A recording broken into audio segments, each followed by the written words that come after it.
dessa igreja são a coluna, a fortaleza dos seus lares. E mais que isso, hoje eu confesso que eu estou emocionado, porque dentro do meu ministério, nos mais de 25 anos de pastorado, mais a preparação e tudo mais, na verdade, nesse período de 30 anos, não passei com meu pai nenhum dia dos Dias dos Pais. Pelo fato de estar em igreja, estando em igrejas, não podia estar com ele e ele não podia estar comigo. Hoje, graças a Deus, né, seu Joãozinho está aí, e eu fico feliz de poder, no Dia dos Pais, ter meu pai juntamente conosco. Meus queridos, abram suas Bíblias em Gênesis 22, versículos de 1 a 14. Mesmo assentados, vamos fazer a leitura desse texto.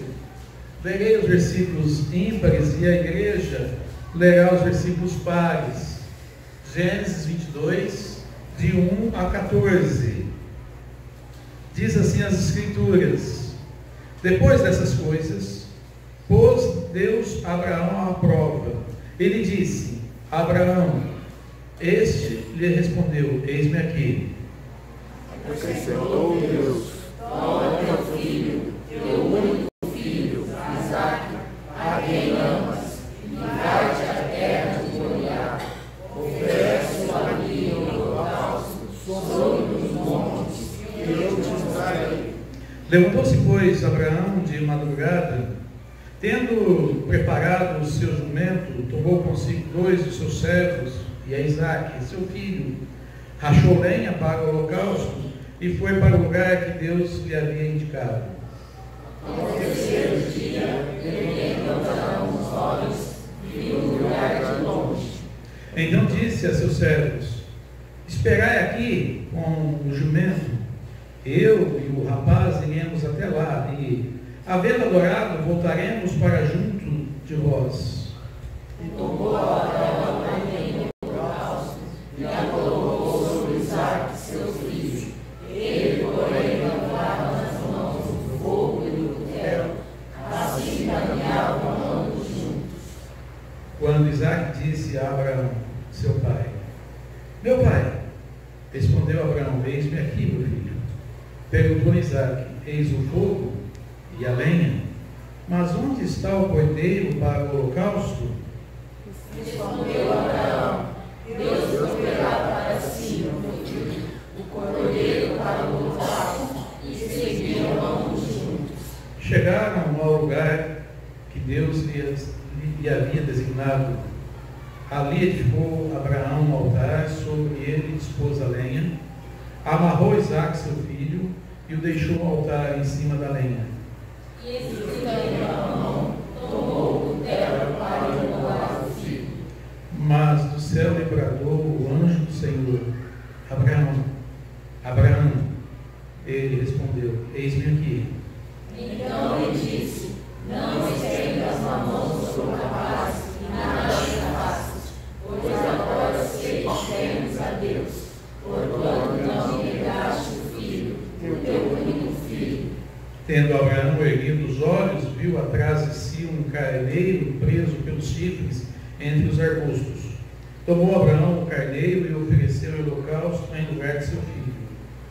E pôs Abraão o nome àquele lugar: o Senhor proverá. Daí descer-se para o dia de hoje, no monte do Senhor se proverá. Querido Deus, ó Pai de amor, nós, na continuação da adoração e do louvor a Ti, peço que me dê a sabedoria para o Teu Espírito, ó Deus, para que eu não fale de mim mesmo, mas expresso que a Tua palavra tem mostrado, Senhor Deus, há milhares e milhares de anos. E, Senhor Deus, nesse dia tão especial para os nossos queridos pais, que possamos, Senhor Deus, falar e levar, ó Deus, essa mensagem aos seus corações, que se alegrem, ó Deus, em poder servir ao Senhor, agradecendo no nome de Jesus. Amém. Irmãos, eu gostaria de começar essa mensagem com uma pergunta: quem é o homem para questionar a Deus? Quem é o homem para muitas vezes olhar as Escrituras, e muitas vezes nós ouvimos e pessoas que não conhecem começam a discutir em relação ao que Deus faz e o que Deus não faz. Falam no sentido daqueles que não buscam a Deus com sinceridade em seus corações.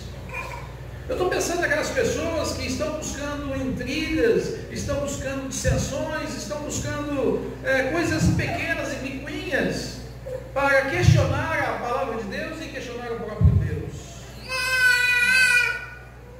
Mas aqueles que amam a Deus, aqueles que o servem com alegria, o Senhor Jesus diz: já vos não chamarei mais servos, porque o servo não sabe o que faz o seu Senhor, mas tenho-vos chamado amigos, porque tudo quanto ouvi de meu Pai vos tenho feito conhecer. Por que eu estou fazendo a introdução nesse sentido, desse modo? Faço porque muitos questionam os desígnios de Deus, sem ao menos buscar conhecê-lo. O que diz em Oséias 6,3? Mateus? Oséias 6,3? Quero que um pai leia. O Chebeco, por favor, leia para nós. Conhecemos e prosseguimos em conhecer ao Senhor. Como a alva, a sua vinda é certa, e ele descerá sobre nós como a chuva, e como a chuva seródia que rega a terra. Conheçamos e... Veja, amados irmãos, que nós não podemos ter em nossos corações aquele pensamento: ah, já sei tudo de Deus. Ah, já sei tudo. Não sabemos. Conheçamos e prossigamos. A minha insistência para com esta igreja, para com os irmãos, é que participem da escola bíblica dominical, para que venham à igreja na EBD e ali eles possam entender e compreender. Se você, meu amado irmão, minha amada irmã, tem desejo de conhecer a palavra, as Escrituras, você tem que buscar nas Escrituras as respostas. E aí, quando nós nos reunimos e quando nós começamos a questionar, e questionar no bom sentido, a conversar e apertar o nosso professor, quando nós começamos a perguntar ao pastor determinadas coisas, com certeza nós vamos estar aprendendo, nós vamos continuar aprendendo. O homem, e também o cristão, ele não sabe tudo. Triste é do homem que acha que sabe as coisas, sabe tudo. Porque nós, irmãos, estamos caminhando aprendendo. Enquanto se fala, enquanto se refere às Escrituras, nós temos muito para aprender.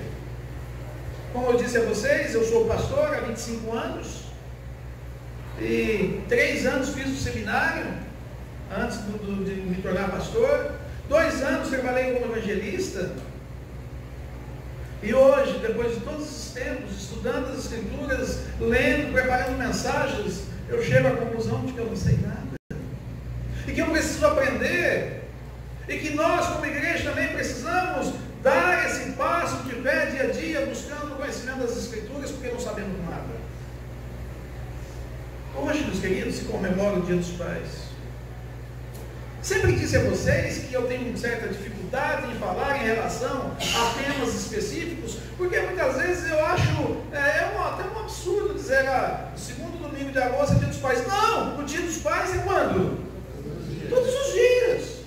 Todos os dias é o Dia dos Pais. Mas nós temos uma data específica, e nós vamos usar essa data específica para nos alegrar juntamente com os nossos pais, para trazer a eles a alegria por serem os nossos pais, para mostrar a eles a nossa gratidão. As esposas vão fazer isso com seus esposos, mostrar a gratidão de ter o seu esposo ao lado e pai. Não é só no segundo domingo de agosto, mas sim todos os dias. Filhos, agora vocês, queridos filhos, sejam obedientes aos vossos pais. Honra a teu pai e a tua mãe, que é o primeiro mandamento com promessa, para que te vá bem e vivas muito tempo na terra. Quero, amada igreja, e em especial a vocês, queridos pais, através dessa mensagem, e pelo Espírito Santo chegar aos corações de cada um dos que aqui estão presentes, com o tema: meu pai é amigo de Deus. Meu pai é amigo de Deus. Feliz é o filho que pode se alegrar e ver um lar cujo Deus é o centro. Feliz é o pai que serve ao Senhor e coloca o seu lar nas mãos de Deus. Feliz é o pai que é amigo de Deus. Abraão foi amigo de Deus, e nesses versos que nós acabamos de ler, e usando agora para a nossa meditação, provam e comprovam como Abraão foi amigo de Deus. Primeiramente, meus queridos, nós vemos que Abraão, em amor, demonstrando o seu amor a Deus, foi obediente. Versículos de 1 a 3. Depois dessas coisas, pôs Deus Abraão à prova. Ele disse: Abraão, este lhe respondeu: eis-me aqui. Acrescentou Deus: toma teu filho, teu único filho Isaque, a quem amas, e vai à terra de Moriá, e oferece-o ali em holocausto sobre um dos montes que eu te mostrarei. E levantou-se, pois, Abraão de madrugada, e tendo preparado seu jumento, tomou consigo 2 de seus servos, e a Isaque, seu filho, rachou lenha para o holocausto, e foi para o lugar que Deus lhe havia indicado. Obedecer. O salmista dizia que obedecer é melhor do que sacrificar. Obedecer. Falar em amar sem obedecer são palavras jogadas ao vento. Muitas vezes nós vemos as pessoas dizendo que amam a Deus, e é interessante que o nome de Deus é usado de qualquer maneira aí pelas novelas, pelos filmes e por todas as coisas, como se Deus fosse apenas alguma coisa abjeta. Mas Deus é o sério. Deus é soberano. Deus é o Todo-Poderoso. Irmãos, recapitulando aqui a vida de Abraão um pouquinho, para nós termos uma orientação em relação a onde nós pegamos aqui o texto. Ele recebeu um chamado de Deus quando estava na casa de seus pais. E Deus diz: Abraão, sai da tua terra, sai da tua parentela, que eu vou levar para você a um determinado lugar, onde da sua semente farei uma grande descendência. Abraão, em obediência, saiu com sua mulher Sara, com seu sobrinho Ló e com seus bens. Abraão era muito rico, ele tinha seus bens, e ele saiu e foi para o lugar que Deus lhe havia designado. Deus disse que da semente de Abraão ele iria fazer uma nação muito grande, como as estrelas do céu e como a areia do mar. Agora Abraão, que recebera o nascimento de Isaque já com uma certa idade, alguém lembra a idade que Abraão tinha quando nasceu Isaque? Oi? 100 anos. 100 anos Abraão tinha. Ou seja, já estava bem velho.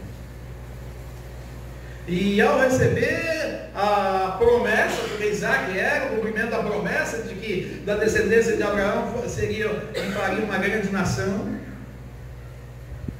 vem agora Deus e diz: Abraão, eu quero que você sacrifique o seu filho a mim. E quando eu fiz a abertura daquela forma, irmãos, dizendo quem é o homem para questionar a Deus, e muitas vezes, logicamente, quando nós cristãos estamos olhando as Escrituras com amor, com desejo de aprender, e questionamos algumas questões, e muitas delas nas Escrituras nós não entendemos, e quando vocês não entenderem, perguntam para o professor. Ele sabe tudo. Fala para o irmão Anísio, o senhor sabe tudo, fala para mim aqui. Porque nas Escrituras existem muitos pontos que não temos explicação. Não há explicação. O irmão Anísio não vai dar a vocês determinada explicação em certas áreas. Eu não vou dar explicação a vocês em determinadas áreas, porque nós não sabemos, meus queridos. Sabemos aquilo que Deus propôs e nos mostrar e nos revelar. muitas pessoas, como o caso específico aqui, mas como que pode Deus pedir para que Abraão sacrifique a Isaac? Como Deus pode fazer um pedido desse? Isso quem fazia eram os pagãos da época, os religiosos da época, pagãos que ofereciam seus filhos, inclusive no Egito se fazia esse tipo de sacrifício, oferecendo um filho ao Deus Sol, a outros deuses. Mas Deus não ia fazer isso. Mas as Escrituras nós vemos o quê? Deus estava provando a Isaac. Aí você pode dizer, mas será que Deus não sabe todas as coisas? Ele é onisciente, ele é onipotente, ele não sabe todas as coisas? Claro que Deus sabe. Mas o que Deus estava fazendo era preparando a fé de Abraão. Dá licença, irmãos.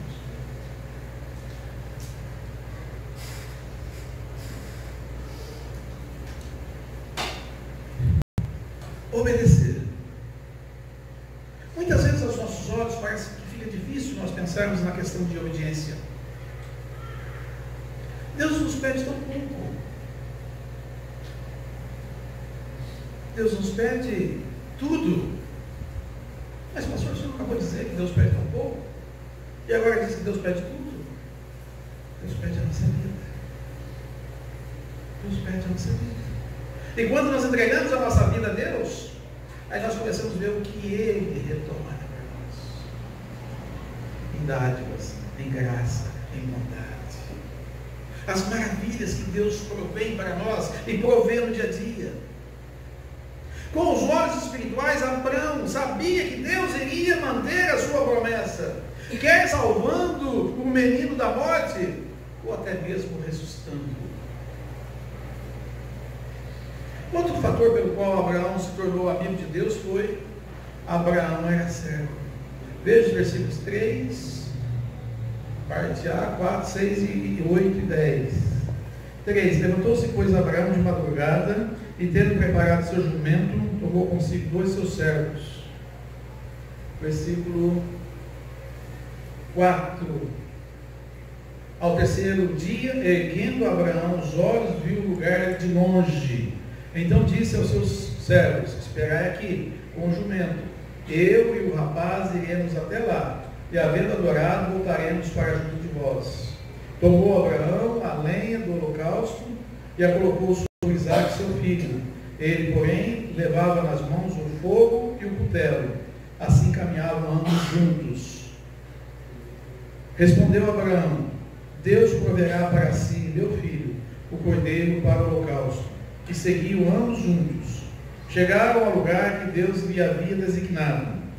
E ali edificou Abraão um altar, sobre ele dispôs a lenha, amarrou Isaac seu filho, e o deitou no altar, em cima da lenha. E estendendo a mão, tomou o cutelo para embolar seu filho. Abraão era servo. Pelo fato de Deus não ter, pelo fato de Deus nos ter como amigos dele, não exclui que somos servos. Queridos irmãos, eu sou saudosista e fico lembrando de muitas coisas lá no passado, e havia uma propaganda dos biscoitos Tostines que dizia o seguinte: é Tostines porque é fresquinho, ou é fresquinho porque é Tostines? Alguém lembra dessa propaganda aí? Acho que só estou lembrado, viu? Ah, você lembra? E eu queria fazer parafrasear: é servo porque é obediente, ou é obediente porque é servo? Pense um pouquinho, meus queridos. É servo porque é obediente, ou é obediente porque é servo? Não importa a ordem dos fatores, o que importa são os fatores: obediência e ser servo. O obedecer nos leva a sermos servos, e sermos servos nos leva à obediência. Ser servo é não questionar a ordem do Senhor. É outro fator também, meus queridos irmãos, que nós temos confrontado aí por pessoas que dizem: não, vocês não podem ser cegos em relação às Escrituras, porque vocês caminham cegamente compreendendo as Escrituras. Não, queridos irmãos, não! As Escrituras abriram os nossos olhos. E por isso não é que nós somos cegos, pelo contrário, nós temos os olhos abertos. Porque a partir do momento que quando conhecemos a verdade entrou em nossos corações, a partir daí, nós temos os nossos olhos desvendados. E não adianta as pessoas do mundo dizerem: vocês são cegos, vocês são xiitas, vocês são fanáticos, e usam vários termos para nos rotular. E eles ao menos conhecem as Escrituras. E eles ao menos compreendem o que é ser cego. E eles ao menos compreendem o que é ser obediente ao nosso Deus. Nosso Deus é maravilhoso. O nosso Deus, falando às pessoas lá de fora, não conseguem compreender. Como pode o Deus se fazer homem vir aqui à terra, nascer de uma mulher, andar com os pecadores, comer com os pecadores, ir até a cruz, padecer a nossa morte? Mas, queridos irmãos, essa é a nossa liberdade. Porque a partir do momento que nós compreendemos e entendemos o que Jesus Cristo fez por nós, aquela venda que tapava os nossos olhos, aquela venda que nos deixava cegos, caiu dos nossos olhos, e nós agora contemplamos o autor e consumador de nossa fé. É por isso, queridos irmãos, que nós temos essa alegria nos nossos corações, de querer servir ao Senhor, de querer obedecer ao nosso Deus, porque nosso Deus é maravilhoso. Irmãos, não é a questão de questionar ou não as Escrituras, e nós, como servos fiéis, nós olhamos, analisamos as Escrituras, e nós fazemos os nossos questionamentos para que nós aprendamos, prossigamos em conhecer a palavra, e Deus nos instrui que nós devemos continuar insistindo em aprender as Escrituras. Venham aos cultos. Em casa, tire um momento com seus filhos, pais. Se vocês não estão tirando um tempo com seus filhos, ensiná-los, instruí-los no caminho do Senhor, vocês estão pecando. Façam com que os seus filhos conheçam a verdade.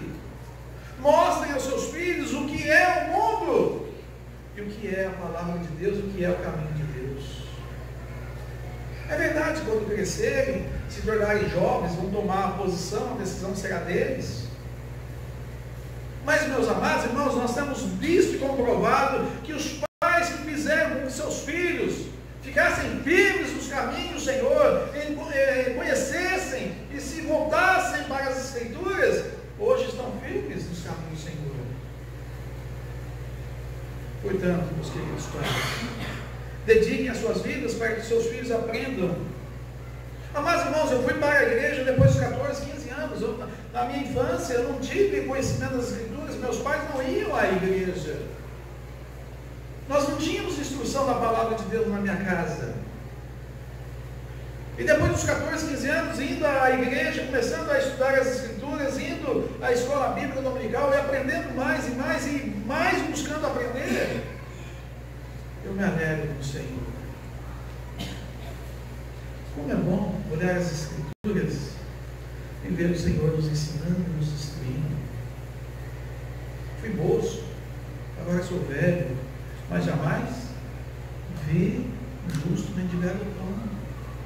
Quando a gente está passando por aquelas tribulações, quando você está passando pelo deserto, por aquelas dificuldades terríveis, e você está ali chorando, o seu coração está derramando lágrimas, e você conversa com Deus, e aí você começa a relembrar versículos que te acalmam, versículos que te trazem alegria.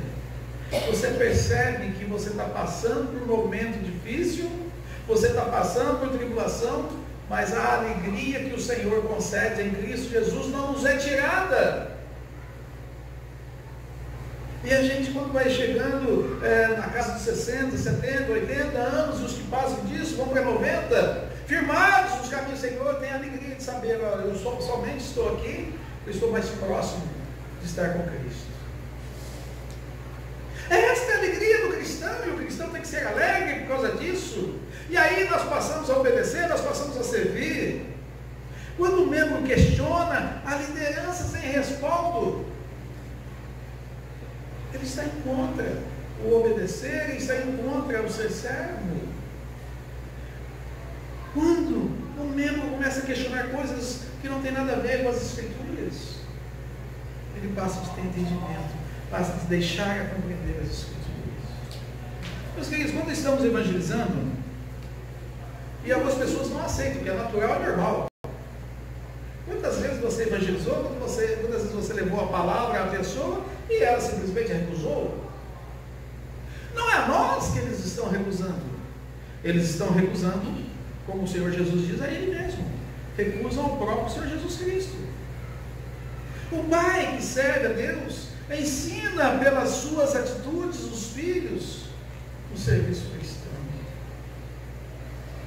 Meus pais, olhando aqui Abraão, olhando a dedicação do coração desse homem de fé, de firmeza, vocês podem ficar tranquilos que Deus não vai pedir para que vocês sacrifiquem os seus filhos. Mas hoje de manhã eu falando, lembrei de um caso muito triste, em uma jovem que tomou a decisão de ser missionária. E ela recebeu a recusa de seus pais. Os pais que deviam ficar felizes, os pais que deveriam se alegrar pelo fato desta jovem tomar a brilhante e a melhor e a mais bela decisão de sua vida, de ir servir ao Senhor na obra missionária, não quiseram isso. Na mente deles, eles tinham o melhor para ela. Na mente deles, eles queriam que ela fosse uma médica. Mas, meus queridos pais, ser amigo de Deus é permitir que Deus faça aquilo que Ele quer fazer na vida de vocês, na vida de suas esposas, na vida de seus filhos. E o terceiro fator que fez de Abraão um amigo de Deus é a sua fé. Veja o versículo 8. Respondeu Abraão: Deus proverá para si, meu filho, o cordeiro para o holocausto.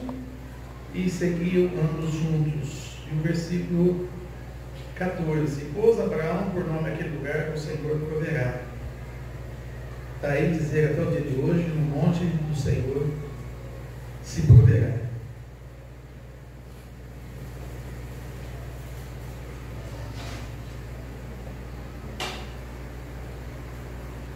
Queridos pais, com esta mensagem que trago esta noite a vocês, não quero de maneira nenhuma colocar um peso que vocês não possam suportar. E nem vocês pensarem, mas pastor, Abraão foi Abraão. Eu sou João, eu sou José. Mas, meus queridos pais, quando vocês se colocarem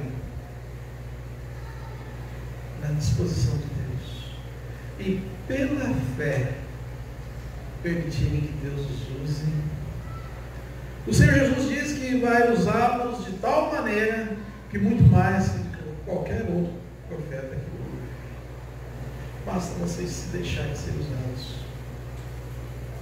Porque quando nós olhamos os autores das Escrituras, quando nós olhamos Abraão, quando nós olhamos Isaac, Jacó, Moisés, quando nós olhamos Davi, quando nós olhamos Isaías e os demais profetas, quando nós olhamos os próprios discípulos, quando nós olhamos a Paulo,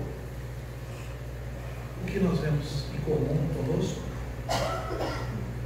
Todos os homens, todos falhos, todos com dificuldades, todos com suas lutas, todos temerosos.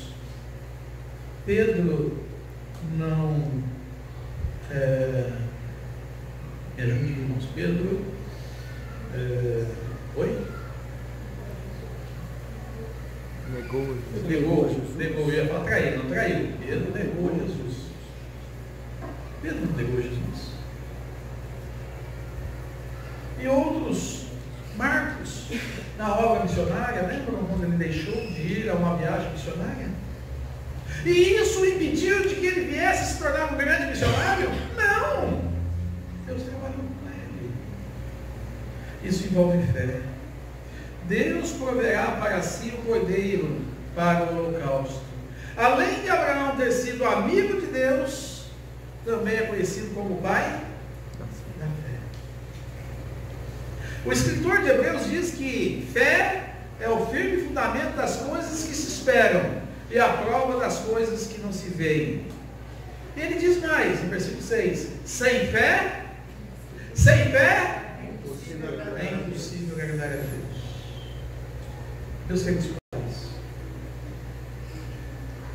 Somos pequenos, somos falhos, mas Deus quer usar você. E quando você permite pela fé que Deus o use, você vai ver maravilhas na sua vida. Abraão, ao responder para Isaac, quando Isaac lhe pergunta: pai, eu estou vendo aqui a lenha, eu estou vendo o fogo, eu estou vendo o cutelo, mas cadê o cordeiro? Cadê o cordeiro? E Abraão responde a Isaac: o Senhor proverá para si. Irmãos, eu gostaria que pensássemos nesta palavra aqui dada por Abraão, mesmo há 1500 anos antes da vida de Cristo. Ele já sabia o que viria a ser. Abraão é contemporâneo de Jó. E Jó disse: eu sei que meu Redentor vive. E Abraão sabia que Jesus Cristo vivia. Abraão sabia que Jesus, no tempo das plenitudes, Jesus viria à terra e ia se revelar ao homem como o Messias, como o Salvador, e iria dar a vida dele para salvar a humanidade. Tudo Abraão sabia. E Abraão sabia também que se porventura Deus pedisse a vida de Isaac, Deus iria restaurá-la pela fé, caminhando juntos, Isaac e Jacó, por aquela estrada deserta. Você já caminhou uma estrada de terra? Você já andou uma estrada da roça? Quando você caminha, o que você ouve? As pedras, o barulho das pedras, o barulho do seu pisar naquelas pedras. E você, ao caminhar por aquelas pedras, ouvindo somente os seus passos, faz com que você, naquele tempo, se aproxime de Deus. Irmãos, eu confesso a vocês que eu muitas vezes tenho um certo temor de ir para o deserto. Eu acredito que todos vocês, muitas vezes, até se arrepiam de pensar: eu tenho que passar pelo deserto, ou estou passando pelo deserto. Mas não olhe o deserto como uma coisa ruim. Olhe o deserto, aquele momento especial de você estar mais próximo de Deus, de ao caminhar e ao ouvir o barulho das pedras, você só ouve e dá atenção a Deus. A nossa vida é muito agitada, muita correria, nós fazemos isso, aquilo, mais aquilo, e muitas vezes nós não tiramos o tempo devido para estar com o Senhor. Muitas vezes impedimos que a fé do Senhor age em nossas vidas porque nós estamos muito atarefados. Eu tenho que levantar mais cedo porque eu preciso fazer isso, os passos nas pedras, nos pedregulhos, porque é tão corrido. E vejam, irmãos, nós já estamos no mês de agosto, setembro, outubro, novembro, dezembro, 4 meses para o final do ano, mas parece que foi ontem que era janeiro. E a nossa vida se torna tão corrida que nós deixamos de dar atenção ao que Deus quer nos falar. E quando nós não damos atenção ao que Deus quer falar a nós, Ele nos leva para o deserto. Vem aqui, você vai caminhar pelo deserto, você vai ouvir os seus próprios passos, e eu vou falar com você. É pela fé que Deus age. E Abraão, juntamente com Isaac, só ouvindo os passos, um do outro, Abraão diz: Deus proverá para si Cordeiro perfeito. E Deus, amados irmãos, proveu para a humanidade o Cordeiro perfeito. Deus, amados irmãos, proveu para nós a salvação em Cristo Jesus, nosso Senhor. E por isso nós somos alegres, por isso nós dedicamos as nossas vidas ao Senhor. Vendo Abraão exercitando a sua fé, a sua obediência, o desejo de servir ao Senhor, assim faz também, queridos irmãos, que nós também venhamos a exercer a nossa fé. Faz com que nós comecemos a colocar a obediência em prática. Comecemos a analisar a nossa vida. Ou Deus pode levar você para o deserto, para que você possa ver, através da sua obediência, o desejo de você servir ou não o Senhor, e Ele vai trabalhar com você. Abraão sabia que Deus iria prover. Meus irmãos, provavelmente no seu coração está tendo uma pergunta: Deus, prover para mim determinada situação. Provavelmente no seu coração você está fazendo esta pergunta: Deus, quando é que o Senhor vai prover aquilo que eu preciso? Meus queridos irmãos, nós estamos num país onde há mais de 12 milhões de desempregados. E quando nós falamos em 12 milhões de desempregados, mais os filhos, mais aqueles que recebem, que são sustentados por aqueles que trabalham, são mais de 30 milhões. E eles perguntam: quando Deus vai prover para nós um trabalho? E muitas vezes dentro da igreja, né, Beth, já ficamos com medo: será que Deus vai tirar o nosso trabalho? Nós temos trabalho, mas Deus vai tirar o nosso trabalho? Deus vai tirar o nosso sustento? Não. Porque se Ele tirar, queridos irmãos, Ele vai dar o melhor. Porque se Ele tirar um trabalho, Ele vai dar outro. E nós temos a experiência de até hoje estarmos sendo sustentados por Jesus e por Deus até a nossa vida. Eu com 58 anos, o irmão Anísio com 69, meu pai com 82, acho que é o mais velho, né? E muitas vezes ele fala: ah, meu Deus, tem misericórdia de mim. Eu olho para ele e falo: Pai, Deus tem misericórdia, porque Ele tem misericórdia. Irmãos, quando nós olhamos as Escrituras, olhamos para a vida de Abraão, um homem de fé, um homem que foi chamado de amigo de Deus. Quero encerrar essa mensagem dizendo a vocês, meus queridos pais: a maior alegria para um filho é poder dizer: meu pai é amigo de Deus. Que Deus abençoe vocês, queridos pais, que possam com firmeza, com resignação, com coragem, fé, fazer com que a obra do Senhor seja uma realidade das suas vidas, para que seus filhos olhem para vocês e tenham orgulho de vocês. Muitas vezes nós nos preocupamos em querer dar o melhor para os nossos filhos, e não é errado, pais, não é errado. Vocês têm que buscar dar o melhor para os seus filhos, mas o melhor que os seus filhos podem e vão receber é que vocês são amigos de Deus. Deus abençoe, meus queridos amados. Vamos estar...